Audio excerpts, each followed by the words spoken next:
All right, we're taking a look at So What, and since Miles Davis wrote the tune, I thought that it might be really enlightening to take a look at the first 16 measures of his solo. But before we do that, let's just do a brief recap of what a Dorian mode is, since So What is written in Dorian. Dorian mode is a minor mode. That means it's got a flat three. There's that flat three. And then a 4/5, making it a tonal mode, meaning it'll have a one chord, a four chord, a five chord, and then a one chord again. So we have a one, a flat three, a two, a flat three, a four, and a five. All right, that's easy to remember. That's exactly the same as a natural minor scale, for instance. Those first five notes. But then we get to the sixth, and the sixth is a major six. That major six is what gives us that four major chord, right? It's a lovely bright sounding a bright sounding mode, and then we have the flat seven, and then we have the tonic.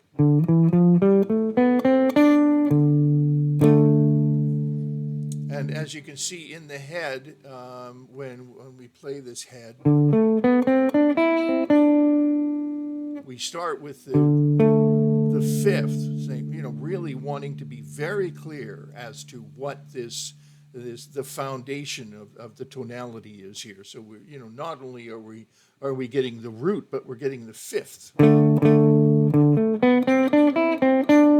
And then we get the sixth and the flat seven and the root and the nine and the flat seven again. All of those color tones, and those color tones are first of all built on the foundation of the tonal center being D. All right, so very carefully done, very beautifully done. Now let's take a look let's just listen to the solo a little bit. This should get us there. Try that again.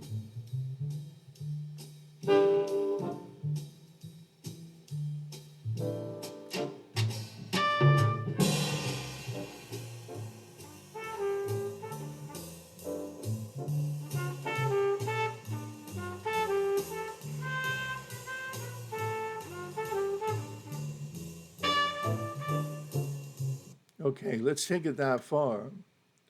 So lovely, elegant, simple, straightforward, and here's what that looks like. We got this far, up to measure 10.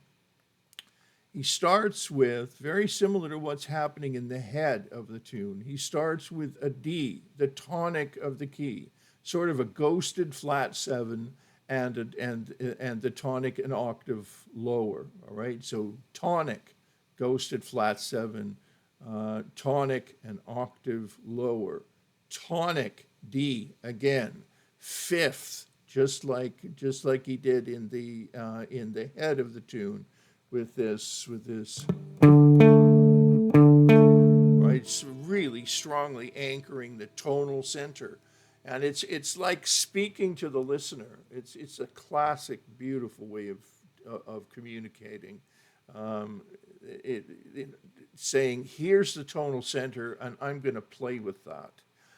So we have the one, the five, the four, and the five. Again, there's the tonality, solid as a rock. One thing we haven't established yet is if this is major or minor, at least not melodically speaking. Root, root, root, 5/4/5, root. Pretty clear. It's like laying it down. And then the next we have root flat 3, and there's no coincidence that he's defining the scale as a minor scale. That's the next note he's using. He's just absolutely clear. And then to the 5, and then to the 4, and then to the 5 again. And then just to make sure that you know that we're in a minor key, and he thinks this is really cool, is 1, again 3, again 5, 4, 5, just banging it down. And then measure 7 here, we have the flat 7, then the colors, right? The flat 7, the 6, the flat 7, the 6, the 5 again, right? And then the flat 3, and then the 5, and then the 4, 5, root, root. Just again suggesting, hey, remember where we were, but aren't those nice notes there? And then finishing that first 8 measures off with root, root, root, root. Let's just listen to that one more time. I hope I can get it just about right.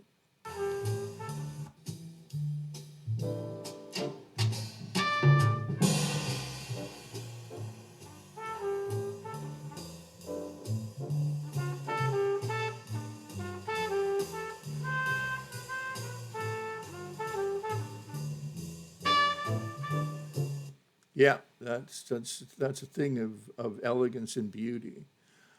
And then the next little section here, we have the E, which is the 9, and then the 3. So wow, this is, and then the 4, and then the 5. So 9 is a little more bold, but as harmonically bold. But as you can see, he didn't start with something as harmonically bold as a 9 when he started at the very beginning, because that would start to cloud what this whole thing is about. What he's really interested in doing is defining the beauty and interest and elegance of this specific mode. And so now, very gently, now for the first time, he's suggesting this 9. Isn't that a nice note? And then the 3, the flat 3, saying I'm still in a minor key, then 4, then 5, and now this C sharp, you might say, well, where's that C sharp come from? Well, that C sharp is just a leading tone to the tonic again. It's a stronger approach to the tonic. There's nothing weird about this. It's just a lovely melodic idea. And it again strengthens that tonal center of D.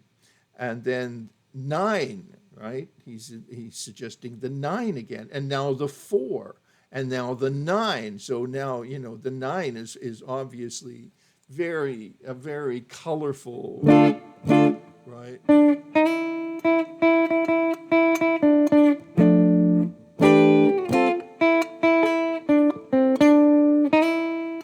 Yeah, and it's got tension.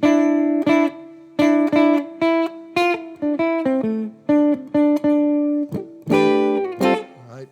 So now, but he didn't do that at the beginning, right? He didn't want to cloud the fact that this mode is what it is. He didn't want to start with a bunch of color tones because we don't yet have a foundation to build those color tones on.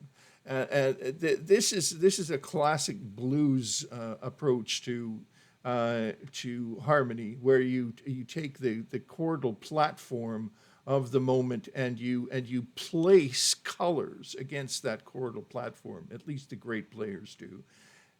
So here we have root, and then the 9, and then the 4. The 4 is like that, sort of sitting on the 4 a little bit more this time, and then we're back to the 9, right? Back to the 9. Root, flat 7, 5, 4, and root, root.